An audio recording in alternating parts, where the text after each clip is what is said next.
ମୋ ନାଁ ପ୍ରିୟଙ୍କା ପଣ୍ଡା। ମୁଁ ଶିଶୁ post officer branch incharge branch ହିସାବରେ କାମ କରୁଅଛି। ଆମର ଏଇଟା ଜିଡିଏସ୍ ମାନଙ୍କର ଷ୍ଟ୍ରାଇକ୍ ଚାଲିଛି ଟୋଟାଲ ଅଲ୍ ଓଭର୍ ଇଣ୍ଡିଆରେ। 1.5 ଲକ୍ଷ ଅଫିସରେ ପ୍ରାୟ ଆମର 2,80,000 ପାଖାପାଖି ଏମ୍ପ୍ଲୟି ହେଇଯିବେଣି। ତ ସେମାନେ ସମସ୍ତଙ୍କର ଏଇଟା ଅଲ୍ ଇଣ୍ଡିଆ ବେସିସ୍ରେ ଚାଲିଛି। ଆମର କିଛି ଦାବି ଅଛି ଯେଉଁଥିପାଇଁ କି ଆମେ ସମସ୍ତେ ଏକଜୁଟ ହେଇଛୁ ୟୁନିୟନ ତରଫରୁ। ସମସ୍ତେ ଜିଡିଏସ୍ ମାନେ ଷ୍ଟ୍ରାଇକ୍ରେ ଅଛନ୍ତି। ତ ଆମର ସେଇ କିଛି ଡିମାଣ୍ଡକୁ ନେଇକି ଆମେ ସରକାରଙ୍କ ପାଖରେ କିଛି କହିବାକୁ ଚାହୁଁଛୁ। ଆମର ସର୍ଭିସ୍ ଭିତରେ କେତେ ଲୋକ ଅଛନ୍ତି ଯେଉଁମାନେ ଏବେ ନ୍ୟୁ ଜଏନ୍ କରିଛନ୍ତି, ଆହୁରି କେତେଜଣ ଅଛନ୍ତି ଯେଉଁମାନେ କି ରିଟାୟାର କରିବାକୁ ବସିଲେଣି, କିନ୍ତୁ ଆମର ଜବ୍ରେ କୌଣସି ରେଗୁଲାରିଟି ଏପର୍ଯ୍ୟନ୍ତ ହୋଇପାରିନାହିଁ।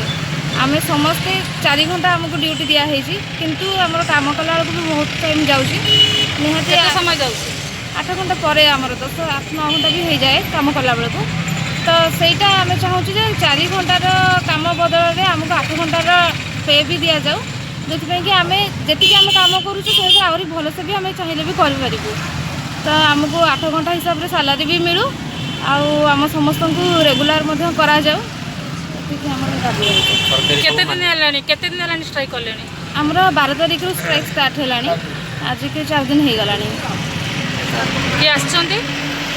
ଆମର ଏଇଟା ଅଲ୍ ଇଣ୍ଡିଆ ତରଫରୁ ଯେହେତୁ କିଛି ରିପୋର୍ଟ ଆସିଛି ଷ୍ଟ୍ରାଇକ୍ର ରିପୋର୍ଟ ସେମିତି କିଛି ଆସୁନାହିଁ। କେବଳ ଆସୁଛି ଯେଉଁମାନଙ୍କ ପ୍ରାୟ ସମସ୍ତଙ୍କ ନାଁରେ ଯେଉଁମାନେ ଷ୍ଟ୍ରାଇକ୍ରେ ଅଛନ୍ତି ସେମାନଙ୍କ ନାଁରେ ଟର୍ମିନେସନ୍ ଲେଟର୍ ଇସ୍ୟୁ ହେଇଯାଉଛି। ତ ସେଇଥିପାଇଁ କି ଷ୍ଟ୍ରାଇକ୍ରେ ଅଛନ୍ତି ମାନେ ଆଜ୍ଞା ବାସ୍ ସେତିକି।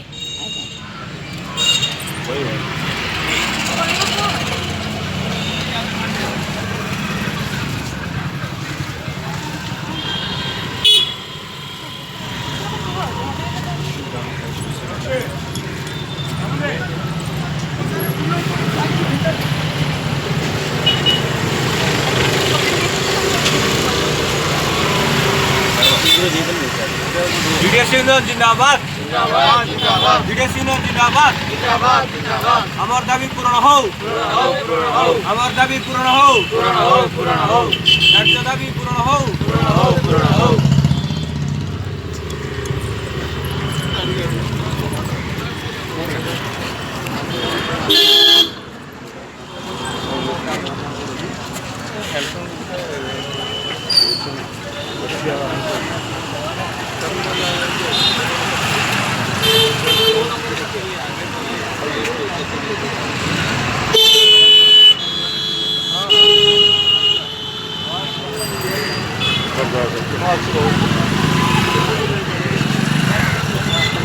Thank you.